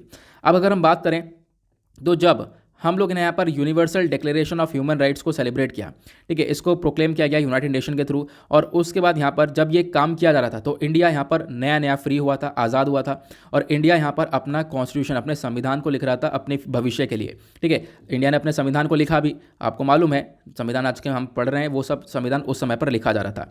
और फिर उसके बाद जब हमने संविधान लिखा, हमने प्रियम्बल को डाला, आपको मालूम होगा प्रियम्बल को लाया गया, और प्रियम्बल के अंदर बहुत सारी चीज़ें मेंशन करी गई हैं कि यहाँ पर जो हम लोग हैं, with the people of India करके आप देख पाओगे, प्रियम्बल की स्टार्टिंग है, ठीक है, जहाँ पर हम लोग जो सिटीजन जस्टिस के बारे में डिस्कशन किया गया है, इक्वालिटी के बारे में डिस्कशन किया गया है, लिबर्टी के बारे में डिस्कशन किया गया है, ठीक है, आपस में भाईचारे को बढ़ाने के लिए बारे में डिस्कशन किया गया है, ठीक है, लोगों की मान मर्यादा के बारे में बताया गया है। तो इन सब चीज़ों के बारे में प्रियम्बल के अंदर बताया गया, ठीक है, ये इन्होंने बताया। फिर प्रियम्बल के बाद यहाँ पर क्या होता है, प्रियम्बल को बहुत अच्छी तरीके से एलॉबरेट किया गया, बहुत ज़्यादा डिटेल में एलॉबरेट किया गया, और पार्ट 3 ऑफ द कॉन्स्टिट्यूशन के अंदर डाला गया, जो हमारे संविधान का पार्ट 3 है, जहाँ पर फंडामेंटल राइट्स के बारे में डिस्कशन किया गया है। वहाँ पर आप कह सकते हो इन सारी चीज़ों को, जो भी हमारे एक तरीके से प्रियम्बल के अंदर चीज़ें मेंशन करी गई थी, उनको डिटेल करके एलॉबरेट करके वहाँ पर हमारे फंडामेंटल राइट्स के अंदर बताया गया। अब फंडामेंटल राइट्स एक तरफ हो गए, फंडामेंटल राइट्स के बाद हम लोग को एक ड्यूटीज़ वगैरह भी चाहिए थी, तो कॉन्स्टिट्यूशनल ड्यूटीज़ को हम लोग लेकर आए, और पार्ट 4A के अंदर हमने क्या करा, उसके बाद हमने फंडामेंटल ड्यूटीज़ को ऐड किया। तो फंडामेंटल राइट्स लोगों के पास आए, फंडामेंटल ड्यूटीज़ लोगों के पास आई। ये सारी बातें कब की हैं, ये सारी बातें कब की हैं, जब दुनिया भर में ह्यूमैनिटी के बारे में चर्चा हो रही थी, और दूसरी तरफ हम लोग अपने संविधान को बना रहे थे, देश नया नया आज़ाद हुआ था। तो इन्होंने ये सारी चीज़ें बताई हैं ऑथर ने, ठीक है। फिर उसके बाद यहाँ पर ये और क्या बताते हैं, अब यहाँ पर संविधान बनाया किस लिए गया है, ताकि हम लोग उसको फॉलो करें, हम उसकी रिस्पेक्ट करें, ठीक है। तो इसी बेसिस पर हमने संविधान को बनाया, ताकि जो संविधान है उसकी वजह से एक ब्रदरहुड, एक तरीके से लोगों के बीच में एक भाईचारा रहे, और खासकर जो डाइवर्सिटीज़ होती हैं वो ना देखने को मिले, कि मतलब जो एक डाइवर्सिटी तो है ही हमारे कंट्री के अंदर, मैं डिस्क्रिमिनेशन कह रहा था, जो ये आपस में जो भेदभाव देखने को मिलता है वो ना देखने को मिले, तो इन चीज़ों के ऊपर प्रॉपर्ली फोकस रखा गया था, ठीक है। तो यहाँ पर आप कह सकते हो कि हम लोग संविधान को बना चुके थे, मैंने आपको बताया क्या मास्टरपीस रहा है संविधान, या आपने समझा बहुत बड़े बड़े लोग, बहुत दिग्गज लोग, बहुत इंटेलिजेंट लोग बैठकर यहाँ पर इन सारी चीज़ों को डेवलप कर रहे थे, या आप लोगों ने देखा। अब बात करते हैं, अब हमारे पास क्या था, उसी समय पर हमने संविधान के ऊपर काम किया, संविधान के अंदर क्या क्या बातें आ रही थी, फंडामेंटल ड्यूटीज़ और फंडामेंटल राइट्स, इसके बारे में डिस्कशन हो चुका है। अब यहाँ पर ऑथर आते हैं आईपीसी के ऊपर, ठीक है। उसी समय पर इंडियन पीनल कोड के ऊपर भी काम चल रहा था, ठीक है। मतलब इंडियन पीनल कोड ऑलरेडी पहले आ चुका था, लेकिन इंडियन पीनल कोड ने अच्छे से काम नहीं किया है, ठीक है। वो काम कैसे नहीं किया मैं आपको बताता हूँ। देखो यहाँ पर क्या हुआ, इंडिया ने एक तरीके से अपना इंडियन पीनल कोड को भी इनेक्ट कर दिया था, ठीक है। अब इंडियन पीनल कोड के अंदर क्या बोला गया कि हमारे कंट्री के अंदर रिलीजन के आधार पर ठीक है, कोई भी यहाँ पर भेदभाव होता है, कोई डिस्क्रिमिनेशन होता है या और भी काफ़ी सारे बेसिस के ऊपर डिस्क्रिमिनेशन होता है, ठीक है, तो क्या होगा, उन डिस्क्रिमिनेशन को रोका जाएगा। ठीक है, उन डिस्क्रिमिनेशन को रोकने के लिए हमारे इंडियन पिनल कोड के अंदर सारी चीज़ें मेंशन्ड है और ये कोड आज के टाइम पर प्रॉपर्ली काम करता है। आपको मालूम होगा आईपीसी के अंदर बहुत सारी सजाएं लिखी पड़ी हैं, हम लोग डिस्कस भी करते हैं। रिसेंटली आईपीसी काफ़ी चर्चा में था हेट स्पीच को लेकर। जो भी यहाँ पर हमारे कंट्री के अंदर जो भेदभाव है, हेट स्पीच है या डिस्क्रिमिनेशन है, उन सब के यहाँ पर प्रावधान आपको आईपीसी के अंदर देखने को मिलेंगे। लेकिन क्या आईपीसी आज प्रॉपर्ली काम कर रहा है, ये सबसे बड़ा क्वेश्चन है। नहीं काम कर रहा है। आज के टाइम पर जो आईपीसी है वो एक तरीके से इनऑपरेटिव आपको देखने को मिलेगा। ठीक है, तो मतलब जैसे मैंने आपको बताया, जैसे ऑथर ने मेंशन किया कि आईपीसी आज के टाइम में प्रॉपर्ली काम कर रहा है, बिल्कुल भी नहीं काम कर रहा है। अगर हम बात करें हमारे इलेक्शंस की, भारत के अंदर जब इलेक्शंस देखने को मिलते हैं तो उसके लिए एक रिप्रेजेंटेशन ऑफ पीपल्स एक्ट 1951, ये एक्ट भी रिसेंटली चर्चा में था, आपको मालूम होगा। हेट स्पीच को लेकर ही चर्चा में था और ये वापस से उसी को लेकर चर्चा करते हैं। जो रिप्रेजेंटेशन ऑफ पीपल्स एक्ट है 1951 का, ये क्या बोलता है, अगर मान लो कोई व्यक्ति हेटेड को फैलाता है, किसी दो पर्टिकुलर ग्रुप के बीच में यहाँ पर क्या करता है, नफरत को फैलाता है, तो उस नफरत को फैलाने की वजह से क्या होगा, उस व्यक्ति को क्या किया जाएगा, इलेक्शन से बैन कर दिया जाएगा, उसको एक तरीके से इलेक्शन नहीं लड़ने दिया जाएगा। ये सारी चीज़ें रिप्रेजेंटेशन ऑफ पीपल एक्ट 1951 के अंदर मेंशन्ड है। लेकिन क्या ऐसा होता है, बिल्कुल नहीं होता। तो यहाँ पर क्या है, कहीं ना कहीं आप देख पाओगे ऐसा चीज़ें देखने को मिल रही हैं कि जिसकी वजह से हमारे जो आईपीसी है वो कहीं ना कहीं इनऑपरेटिव देखने को मिलेगा। ठीक है, प्रॉपर्ली यहाँ पर वर्क करता नहीं आईपीसी, ये चीज़ें यहाँ पर ऑथर ने मेंशन करी। देन उसके बाद यहाँ पर ऑथर क्या बोलते हैं, यूनिटी के बारे में बताते हैं। हमारे कंट्री के अंदर जो यूनिटी है वो आप देख पाओगे एक बहुत मतलब अल्टीमेट लेवल पर देखने को मिलेगी। देन उसके बाद क्या बोलते हैं, जो हमारा टॉप कोर्ट है नेशन का, वो यहाँ पर आप कह सकते हो बोलता है, लगातार यहाँ पर यूनिटी के बारे में डिस्कशन करता है। देन उसके बाद आप कह सकते हो हमारे संविधान के अंदर काफ़ी सारी बातें होती हैं यूनिटी को लेकर। उसके बाद एक केस होता है Ahmedabad saint Xavier's college versus state of Gujarat का 1974 के अंदर ये केस देखने को मिलता है। ठीक है, और उसके बाद यहाँ पर जो हमारी large bench of the court है वो इन चीज़ों को ऑब्जर्व करती है और बताती है। जो इंडिया है, इंडिया एक सेकेंड मोस्ट पॉपुलस कंट्री है, मतलब कि इंडिया के अंदर आबादी बहुत ज़्यादा है दुनिया भर में। अगर हम बात करें तो यहाँ पर जो लोग हैं वो रहते हैं अलग अलग रिलीजन्स के, डिफरेंट रिलीजन्स के रहते हैं, अलग अलग भाषाएं बोलते हैं, अलग अलग यहाँ पर लैंग्वेजेस का इस्तेमाल करते हैं। ठीक है, आप कह सकते हो ये पूरी तरह से डाइवर्सिटी आपको यहाँ पर देखने को मिलेगी। लेकिन डाइवर्सिटी के साथ साथ आपको एक यूनिटी देखने को मिलेगी, है ना। अलग रिलीजन्स, अलग लैंग्वेजेस, अलग कल्चर्स यहाँ पर फॉलो किए जाते हैं, लेकिन सब एकता से रहते हैं। तो अपने आप में इंडिया की जो खूबसूरती है वो यहाँ पर एक यूनिटी को दर्शाती है। ठीक है, तो यहाँ पर इन्होंने इन चीज़ों को मेंशन किया। हालांकि यहाँ पर काफ़ी सारी चीज़ें अगेंस्ट में भी आ जाती हैं, वो आप लोगों ने देखा होगा, लेकिन फिर भी यूनिटी एक मेन कॉन्सेप्ट आपको देखने को मिलेगा इंडिया के अंदर। और उसके 20 साल बाद देखो यूनिटी के बारे में चर्चा लगातार होती रही कि यहाँ पर यूनिटी क्या है। उसके बाद 20 साल बाद क्या होता है, यहाँ पर जो SR Bommai versus union of India का केस होता है 1974 में। क्योंकि यहाँ पर आपने देखा, मैंने अभी वाला जो पहले वाला केस बनाया था वो बताया, वो 1974 में हुआ था। उसके बाद काफ़ी टाइम बाद एक और केस होता है SR Bommai versus union of India. यहाँ पर क्या होता है, यूनिटी को और ज़्यादा महत्व दिया जाता है। जो हमारे कॉन्स्टिट्यूशनल प्रोविजंस है वो यहाँ पर रोक लगाते हैं कि एक भी कोई भी स्टेट, मतलब कोई भी ऐसा राज्य है वो थियोक्रेटिक नहीं होगा। मतलब कि आप कह सकते हो किसी पर्टिकुलर रिलीजन के बेसिस पर कोई भी राज्य नहीं बनेगा।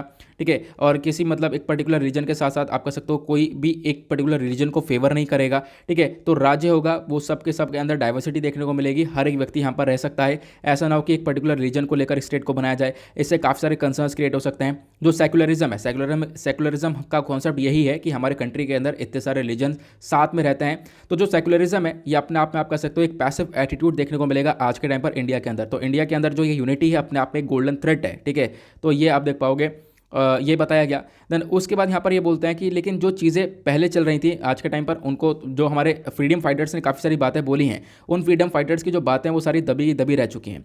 ठीक है, यहाँ पर क्या है, हमारे जो फादर ऑफ द नेशन है एक तरीके से जवाहरलाल नेहरू जी, ठीक है, अब इनकी डेथ भी हो जाती है। तो उनके डेथ के बाद आप कह सकते हो कि इनके बारे में हम लोग कहाँ पे पढ़ रहे हैं, किताबों के अंदर पढ़ रहे हैं, किताबों के अंदर पढ़ रहे हैं। लेकिन यहाँ पर जो इन्होंने बातें बोली हैं उन चीज़ों को हम लोग आगे लेकर नहीं चल पा रहे हैं। इन्होंने यहाँ पर बोला, क्या क्या बोला, जैसे कि यहाँ पर सबसे बड़ी बात, कंट्री के अंदर एक लाइट दिखनी चाहिए। लाइट किस बेसिस पर, जैसे कि यहाँ पर एक एटर्नल ट्रुथ, सच्चाई, साथ साथ यहाँ पर एक सही रास्ता देखना चाहिए कंट्री के अंदर, साथ साथ यहाँ पर जो भी गलतियाँ हैं उससे हम लोग बाहर निकलें। तो इस प्रकार की चीज़ें यहाँ पर बोली गई थी कि हाँ, हमारे जवाहरलाल नेहरू जी ने बोला कि इस प्रकार से हम लोग को आगे बढ़ना चाहिए।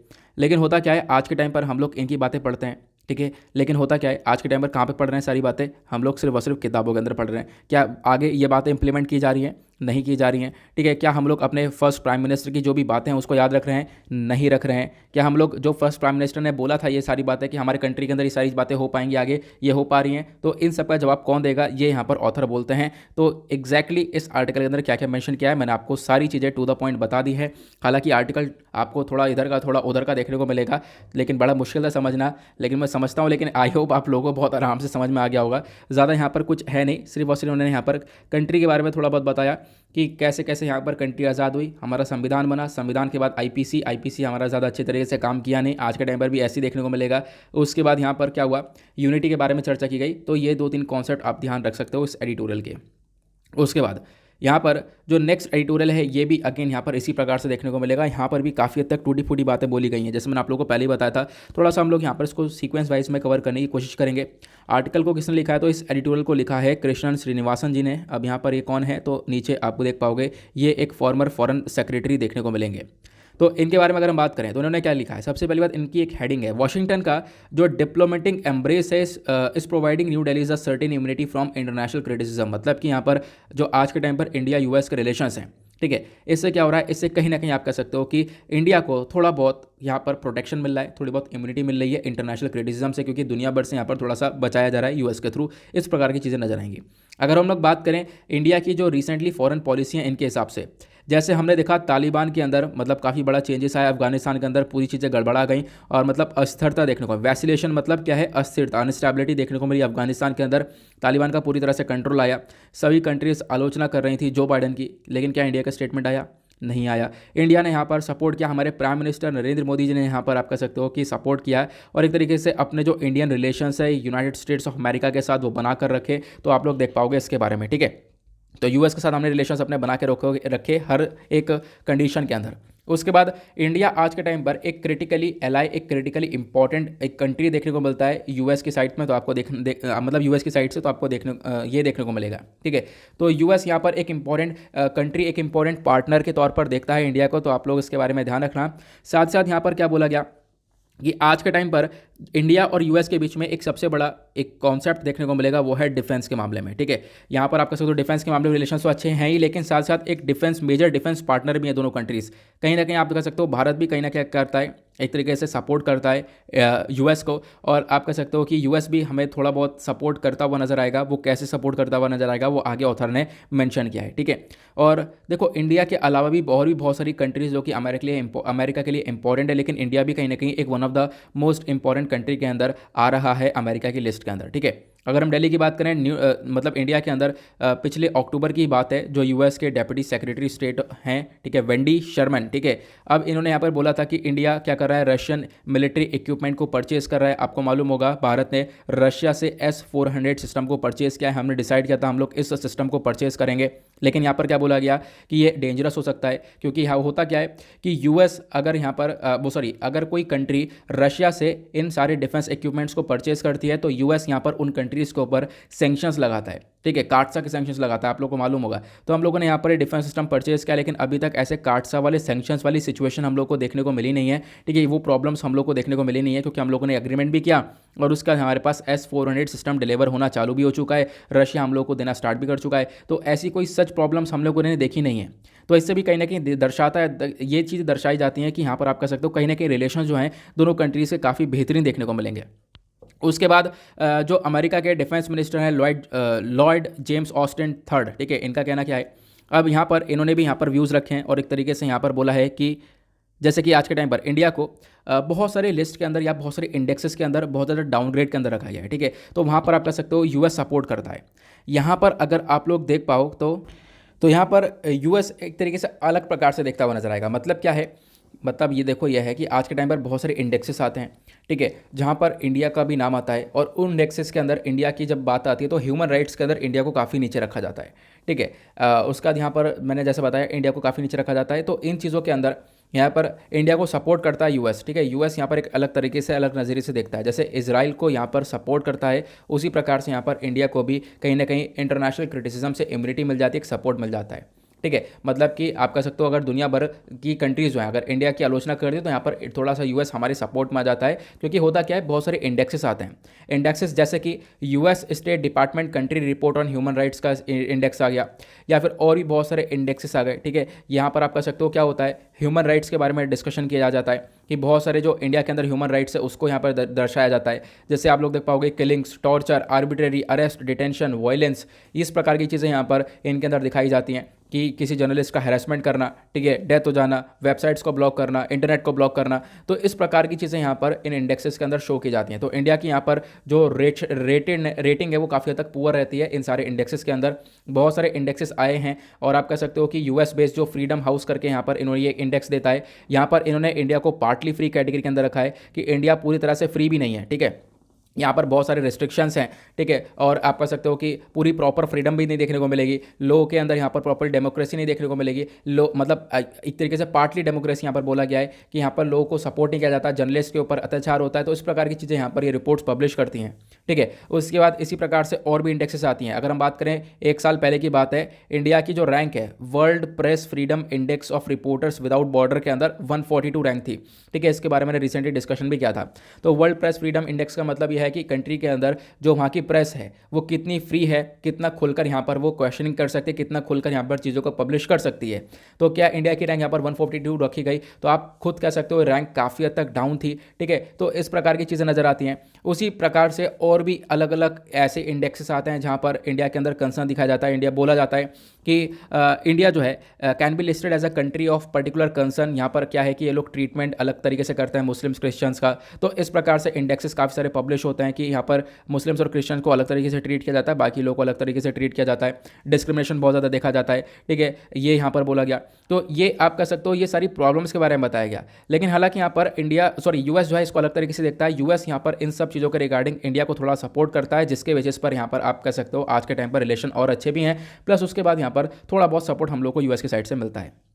अब हम बात करें वर्ल्ड मीडिया की। ठीक है, अब जो दुनिया भर की मीडिया है वो क्या क्या दिखाती है। देखो, दुनिया भर की मीडिया जो है, खासकर वेस्टर्न मीडिया के बारे में बात करें या वर्ल्ड मीडिया के बारे में बात करें, तो देखो अगर कोई न्यूज़ आती है तो न्यूज़ के अंदर जैसे कि यहाँ पर बोला गया ऑस्ट्रेलिया के अंदर 6 लोगों की डेथ हुई, उसी प्रकार से यहाँ पर क्या लिखा गया, यहाँ पर लिखा गया वोल्केनिक इरप्शन की वजह से इंडोनेशिया के अंदर लगभग 48% की डेथ हुई है। ठीक है, फिलीपींस के अंदर 208 लोगों की डेथ हुई टाइफून की वजह से। लेकिन इंडिया के अंदर क्या लिखा गया, इंडिया को लेकर डेटा लिखा गया, रिपोर्ट्स यहाँ मेंशन करती है हर 25 मिनट के अंदर इंडियन वीमेन सुसाइड कमिट करती हैं। तो आप खुद कह सकते हो कि इस प्रकार की चीज़ यहाँ पर ग्लोबल मीडिया के थ्रू दिखाई जा रही है, दूसरे कंट्री की बातें खिलाए, और इंडिया के अंदर यहाँ पर किस प्रकार से सिनेरियो नज़र आता है। तो आप खुद कह सकते हो कि यहाँ पर क्या है, वर्ल्ड मीडिया क्या चीज़ें दिखा रहा है। ठीक है, उसके बाद अगर हम लोग पिछले कुछ समय में देखें, जो 3 वर्ल्ड लीडर्स हैं कंट्रीज़ के, जैसे कि इंडिया, मलेशिया, उसका ये 3rd वर्ल्ड लीडर्स हैं कंट्रीज़ के अंदर, इंडिया, मलेशिया, उसके बाद इंडोनेशिया, नाइजीरिया, और भी यहाँ पर आप देख पाओगे इन्होंने यहाँ पर एक राइवल मीडिया प्लेटफॉर्म क्रिएट करने की कोशिश करी। उसके बाद यहाँ पर कतर, चाइना और रशिया ने तो मिलकर अपना 24 घंटे का एक न्यूज़ चैनल स्टार्ट कर लिया है। क्योंकि यहाँ पर क्या होता है ना, देखो जो west dominated English medium channels हैं, या फिर आप कह सकते हो जो वेस्टर्न मीडिया है, ये काफ़ी हद तक क्रिटिसिज्म करता है बहुत सारे कंट्रीज़ की, तो वो चीज़ें नहीं होनी चाहिए। ठीक है, हालांकि यहाँ पर यूएस का भी तो बहुत सारा रोल देखने को मिलेगा, यूएस का भी तो क्रिटिसिज्म करना चाहिए। ठीक है, ये चीज़ें भी हम लोग देख पाएंगे, बट यहाँ पर ये चीज़ें ऐसे नहीं है। वेस्टर्न मीडिया एक तरीके से आज के टाइम पर आप देख पाओगे वो ज़्यादातर हावी हो जाता है दूसरे कंट्रीज़ के ऊपर, ये चीज़ें हम लोग देख पाते हैं। तो उसी के बेसिस पर बताया गया जो दुनिया भर की न्यूज़ आज के टाइम पर वो थोड़ी बहुत ही वेस्टर्न कंट्रीज़ जो है यहाँ पर इसको होस्ट कर रही हैं, जिसकी वजह से यहाँ पर ये प्रॉब्लम देखने को मिलती है। ठीक है, उसके बाद क्या हुआ, आज के टाइम पर किसी पर्टिकुलर कंट्री को टारगेट कर लिया जाता है। अगर हम बात करें तो अभी क्या हुआ, विंटर ओलंपिक्स जो है चाइना के अंदर उसको बॉयकॉट किया गया है, आप लोगों को मालूम होगा। और ये सभी मतलब अब जो वेस्टर्न कंट्रीज़ हैं उनके थ्रू यहाँ पर ये किया गया है। उसके बाद जो दूसरे फुटबॉल वर्ल्ड कप है कतर के अंदर, उसको बॉयकॉट नहीं किया गया, लेकिन चाइना का जो ये एक तरीके से ओलंपिक देखने को मिलेगा, विंटर ओलंपिक, इसको बॉयकॉट किया गया। तो इस प्रकार की यहाँ पर चीज़ देखने को मिलती है। वेस्टर्न डोमिनेंस अपने आप में एक अलग डोमिनेंस देखने को मिलेगा, ये यहाँ पर बोला गया। ठीक है, वेस्टर्न डोमिनेंस अलग डोमिनेंस है। ये कंट्रीज़ यहाँ पर सैंक्शंस वगैरह भी लगा देती हैं, आप लोगों को मालूम होगा। और रिसेंटली अभी यूएस ने सैंक्शंस लगाया है बांग्लादेश के ऊपर, तो आपको ये भी मालूम होगा बांग्लादेशीज़ के ऊपर रिसेंटली सैंक्शन लगाया गया, जब यहाँ पर बांग्लादेश अपनी 50th एनिवर्सरी को सेलिब्रेट कर रहा था। तो इस प्रकार की यहाँ पर चीज़ें नज़र आती हैं। और उसके बाद देखो अभी क्या हुआ था, यूएस के प्रेसिडेंट जो बाइडेन ने रिसेंटली एक डेमोक्रेसी समिट को रखा था। अब जब डेमोक्रेसी समिट हुआ था तो यहाँ पर अपने कंट्री के जो इश्यूज़ हैं उसके बारे में डिस्कशन कर सकते थे। ठीक है, तो यहाँ पर जो समिट है उसको मीनिंगफुल समिट बनाओ, ना कि ऐसे फालतू के समिट लेकर आओ। मीनिंगफुल समिट कैसे होने चाहिए कि आप लोग यहाँ पर दुनिया भर के कंट्रीज़ का एक अटेंडेंस लो। ठीक है, आप कह सकते हो कि यहाँ पर आप लोग फोकस रखो किसी चीज़ के ऊपर, जो इनइक्वालिटी है, जो भेदभाव है, असमानता है कंट्रीज़ के अंदर। ठीक है, क्लाइमेट चेंज की प्रॉब्लम है, इस प्रकार की जो प्रॉब्लम्स देखने को मिल रही है इनके ऊपर आप लोग फोकस रख सकते हो, इनको थोड़ा सा इंप्रूव कर सकते हो। ऐसे यहाँ पे आप लोग डेमोक्रेसी समिट लाकर कौन सी कंट्री डेमोक्रेसी है, कौन सी कंट्री डेमोक्रेटिक नहीं है, इस प्रकार की चीज़ें यहाँ पर आगे फिर रोल प्ले नहीं करेंगे। आपको यहाँ पर मेन आज के टाइम पर जो प्रॉब्लम्स है उसको लेकर आना पड़ेगा। तो ये चीज़ें भी यहाँ पर बताई गई हैं। आई होप आप लोग यहाँ पर क्लियर कर चुके होंगे कि एग्जैक्टली क्या क्या बताया गया। तो हमें बताया गया जो अमेरिका का विजन है वो यहाँ पर झिलमिलाता हुआ है। ब्लिंकर्ड मतलब इसको हम लोग झिलमिलाता हुआ बोलते हैं। तो विजन यहाँ पर आप देख पाओगे कैसा है, ये यहाँ पर एग्जैक्टली इस आर्टिकल के अंदर चीज़ें बताई गई ऑथर के थ्रू। आज के एडिटोरियल जो है यहाँ पर कुछ ऐसे खास नहीं देखने को मिलेंगे, इंटरनेशनल लेवल पर आप देख पाओगे इस प्रकार से डिस्कशन किया गया है। आई होप आपको चीज़ें अच्छे से क्लियर हो चुकी हैं। उसके बाद जो नेक्स्ट एडिटोरियल है वो बात करता है एडिंग इन गवर्नेंस करके। अब यहाँ पर साइनर्जी का मतलब होता है कि आपस में मिलकर काम करें। जो एनजीओज़ है, गवर्नमेंट्स और कॉर्पोरेट्स हैं, अगर ये मिलकर काम करते हैं तो इससे यहाँ पर डेवलपमेंट और अल्टीमेट लेवल पर जाएगा।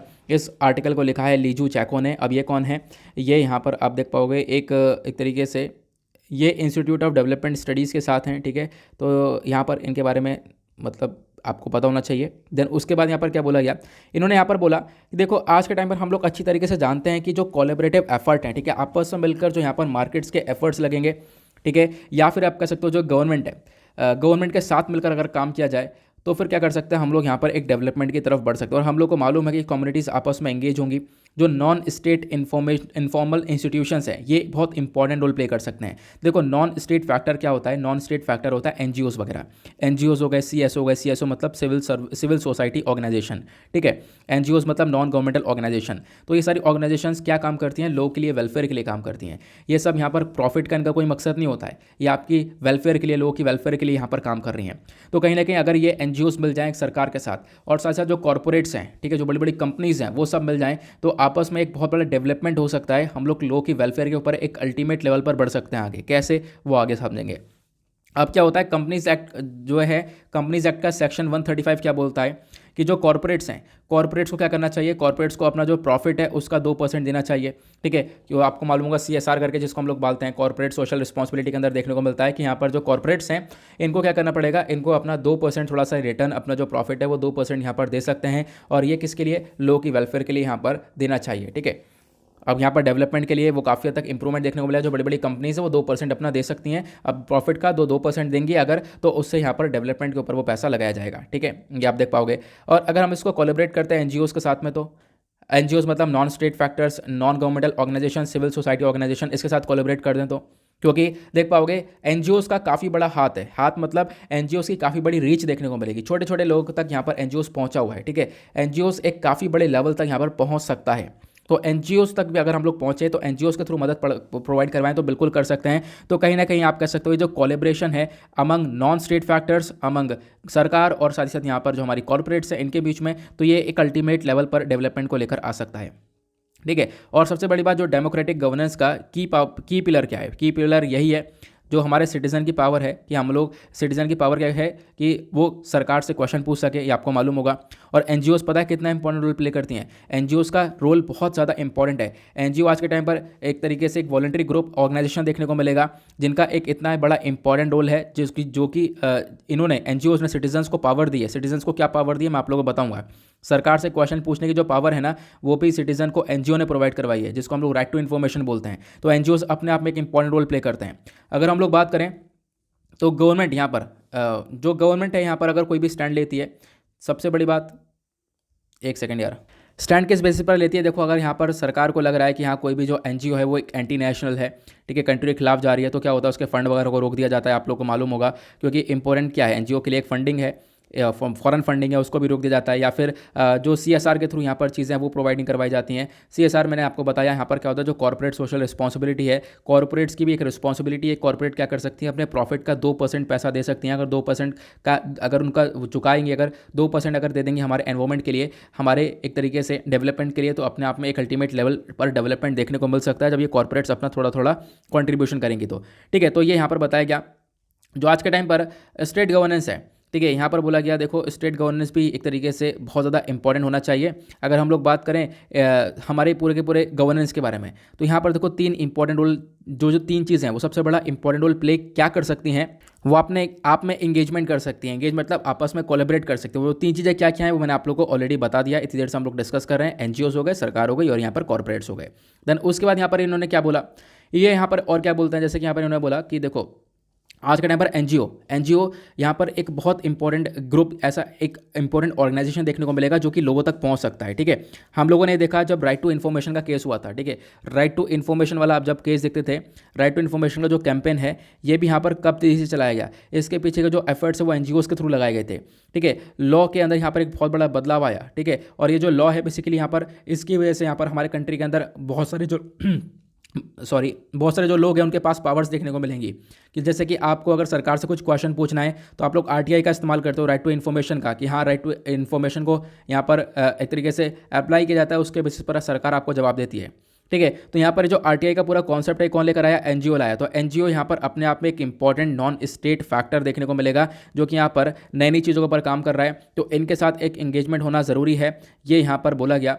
उसके बाद यहाँ पर क्या बोलते हैं ऑथर ये बोलते हैं ये जो मेन है ये मेन नॉन स्टेट एक्टर्स ही हैं। ठीक है, नॉन स्टेट फैक्टर्स ही या फिर नॉन स्टेट एक्टर्स ही हैं, एनजीओ या फिर सीएसओ, जो कि यहाँ पर क्या करते हैं, यहाँ पर जो लोगों के बीच में गैप है, लोगों के बीच में या फिर फर्म्स के बीच में जो एक बहुत बड़ा गैप क्रिएट हुआ है उसको यहाँ पर भरते हैं। ठीक है, ये बताया गया। उसके बाद यहाँ पर क्या बोलते हैं उसके बाद यहाँ पर ये बोलते हैं कि एनजीओस की आवश्यकता आज के टाइम पर और कैसे पड़ती है।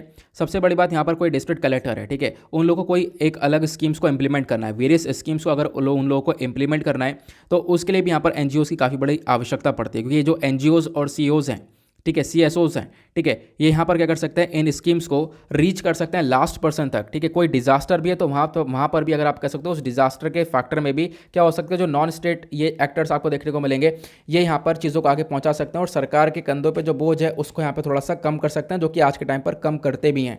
ठीक है, तो हम लोग क्या कर सकते हैं, एनजीओज के साथ थोड़ा सा मिलकर काम कर सकते हैं। ये चीज़ें यहाँ पर ऑथर के थ्रू मेंशन करी जाती हैं। और जो बहुत सारे रिसर्चेस हैं, रिसर्चेस क्या बताती हैं कि जो एनजीओज हो गए, गवर्नमेंट्स हो गए, कॉर्पोरेट्स हो गए, ठीक है, इनके बीच में जो साइनर्जी है, इनके बीच में जो यहाँ पर मेल मिलाप होगा, इसकी वजह से यहाँ पर आप कह सकते हो कि एक डेवलपमेंट हो सकता है। होली ग्रेल मतलब भाई यहाँ पर अंतिम समय है, बिल्कुल आप लोग यहाँ पर एक लास्ट स्टेप यही उठा सकते हो जिसके बेसिस पर आप लोग आगे डेवलपमेंट को लेकर चल सकते हो। तो यहाँ पर क्या बोला गया कि यहाँ पर क्या है कि काफ़ी सारी चीज़ें सीखी गई हैं और काफ़ी सारी चीज़ें सीखने के बाद यहाँ पर पता चलता है कि जो गवर्नमेंट स्कीम्स की डिलीवरी है वो प्रॉपर्ली पहुँचाई जा सकती है। गवर्नमेंट स्कीम्स की डिलीवरी के अंदर यहाँ पर कॉर्पोरेट का बहुत बड़ा रोल हो सकता है। तो बार बार वही चीज़ें बताई गई हैं, तो इनकी वजह से यहाँ पर आप कह सकते हो आप एक डेवलपमेंटल सेक्टर की तरफ, डेवलपमेंटल स्टेट की तरफ आगे बढ़ सकते हो। तो ऑथर इन चीज़ों को मैंशन करते हैं। तो ऑथर ने हेडिंग ही यही दी है कि यहाँ पर अगर आप लोग एनजीओ, गवर्नमेंट, कॉर्पोरेट्स को साथ में लेकर चलोगे तो वो ज़्यादा बेटर रहेगा। आपका जो गवर्नेंस है, जो आपका शासन है, उसको काफ़ी हद तक इंपॉर्टेंस मिलेगा, उसके अंदर आपको हेल्प मिलेगी। ठीक है, तो ये यहाँ पर चीज़ें बताई गई। आई होप आप लोग चीज़ों को क्लियर कर पाए होंगे। ठीक है, तो इतना ध्यान रखना, ये यहाँ पर एडिटोरियल्स के अंदर कवर किए गए। उसके बाद जो लास्ट एडिटोरियल है, देखो यहाँ पर ज़्यादा कुछ भी नहीं है, मैं आपको डायरेक्टली सिर्फ एक लाइन के लिए एडिटोरियल है, क्योंकि इसके अंदर कोई सोल्यूशन ऐसा नहीं दिया गया, इसमें उल्टे केसेस बताए गए हैं। यहाँ पर अगर हम बात करें तो अभी क्या हुआ है, कलथपुर विलेज की बात है। कहाँ की बात है ये, खासकर तमिलनाडु की बात है। क्या हुआ, वहाँ पर एक जगह है जहाँ पर फायर वर्क इंडस्ट्री है, मतलब पटाखों की इंडस्ट्री देखने को मिली, जहाँ पर ये अटैक हुआ, अटैक नहीं कह सकते, यहाँ पर एक इंसिडेंट हुआ और इंसिडेंट की वजह से यहाँ पर क्या हुआ, बहुत सारे लगभग 4 वर्कर्स की डेथ हो गई है। ठीक है, और ये नए साल की बात है, तो ये इंसिडेंट देखने को मिला, फायर वर्क इंडस्ट्री के अंदर एक ब्लास्ट हुआ और उस ब्लास्ट की वजह से यहाँ पर ये पूरी की तरह से उनकी डेथ हुई। तो ये सिचुएशन काफ़ी बढ़ चुकी है। ठीक है, तो इन सिचुएशन को सॉल्व करने के लिए क्या करना चाहिए, देखो लास्ट में इन्होंने पहले तो ये बताया कि देखो तमिलनाडु के अंदर बहुत सारे लोग आज के टाइम पर इसी चीज़ के ऊपर डिपेंडेंट है, बहुत सारे लोग आज के टाइम पर एम्प्लॉयड हैं, बहुत सारे लोग आज के टाइम पर फायर वर्क इंडस्ट्री के अंदर काम कर रहे हैं। तो ऐसा नहीं हम लोग यहाँ पर पूरी फायर वर्क इंडस्ट्री को बैन कर दें अगर यहाँ पर लोगों की डेथ हो रही है। तो यहाँ पर बताया गया, देख पाओगे मैंने आपको बताया, तमिलनाडु के अंदर लगभग 8 लाख के आसपास जो लोग हैं वो डायरेक्टली और इनडायरेक्टली एम्प्लॉयड हैं इसी सेक्टर के अंदर, फायर वर्क इंडस्ट्री के अंदर। तो आपको यहाँ पर इसको बैन करना नहीं बनता है। आप क्या कर सकते हो, इसको रेगुलेट कर सकते हो प्रॉपरली। रेगुलेट के लिए यहाँ पर क्या है, जो सरकार है, सरकार को इंश्योर करना पड़ेगा पहले तो एक सेफ्टी प्रोटोकॉल्स लेकर आए, क्योंकि आज के टाइम पर बहुत सारे लोग यहाँ पर काम कर रहे हैं और उनकी जान को ऐसी खतरा देखने को मिलेगा, क्योंकि ऐसा इंसिडेंट पहली बार नहीं हुआ है, ऐसे इंसिडेंट पहले भी देखने को मिले हैं। देख पाओगे अलग अलग तारीख बताएगा, ये पंजाब में हुआ है इंसिडेंट और उसके बाद यहाँ पर और भी बहुत सारी जगह पर, अलग अलग जगह पर इस प्रकार के इंसिडेंट देखने को मिले हैं। तो इनको रोकने के लिए जो ये पटाखों के अंदर, पटाखों की इंडस्ट्रीज़ के अंदर यहाँ पर जो ये आग लगती है, उसके लिए क्या करना पड़ेगा, सरकार को इंश्योर करना पड़ेगा कि आप कुछ सेफ्टी प्रोटोकॉल्स को लेकर आओ इंडस्ट्रीज़ के लिए। कुछ ये प्रोटोकॉल्स होंगे कि हाँ भाई इस दायरे के अंदर यहाँ पर काम करना है, इस बेसिस पर काम करना है, और यहाँ पर जो भी काम है केमिकल्स का या फिर इन बारूद वगैरह का, उसके लिए कोई एक्सपर्टीज़ हो या फिर कुछ और टेक्नोलॉजी हमारे पास, तो वो ज़्यादा बेटर रहेगी। तो ये चीज़ें हम लोग आने वाले टाइम पर देख पाएंगे। अदरवाइज इस आर्टिकल के अंदर खुद भी रीड कर लोगे तो यहाँ पर कुछ भी नहीं मिलेगा। सिर्फ और सिर्फ लास्ट की 3 लाइनें आप देख पाओगे जहाँ पे बोला गया सरकार को इसको इंश्योर करना चाहिए कि एक सेफ्टी प्रोटोकॉल लेकर आए इन लोगों के लिए, ताकि हम लोग ये जो डेथ हो रही है इनको रोक सकें ना। इसी के साथ करते हैं हम लोग अपने लेक्चर को समाप्त। ठीक है, मिलते हैं आप लोगों से नेक्स्ट वीडियो में। आज के लिए bye bye, have a nice day, thank you and जय हिंद।